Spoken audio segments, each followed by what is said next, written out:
Mən onun atasının vəfat etdiyini də bilmirdim. Mən heç kimin ölüsünə, necə deyim, heç kimin ölüsünə əl uzatmaram, dil uzatmaram və hər bir insanın ölüsünə hörmətlə yanaşıram. Səidə xanımın atasına da Allahdan qəni-qəni rəhmət diləyirəm və anasının əllərindən, gözlərindən öpürəm.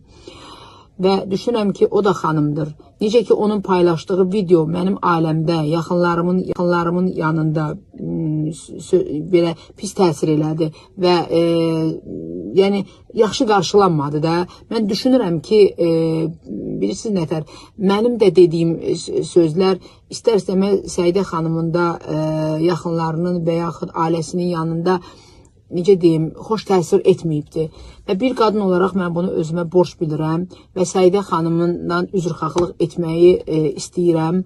Mən qarşı durma yox və birlikdə bərabər oturub qarşılıqlı anlaşmanın tərəfdarıyam və yenə də demək istəyirəm ki, Səidə xanım, yəni üzrxahlıq edirəm və düşünürəm ki, Səidə xanım da bunu qəbul edəcək və biz ikimiz də xanım olaraq bir, necə deyim, görüşəcəyik və söhbət edib bütün söz-söhbətlərə son qoyacaq.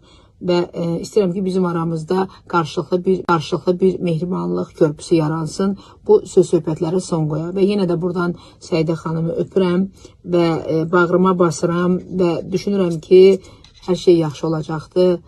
Sağ olun, gecəniz xeyrə qalsın.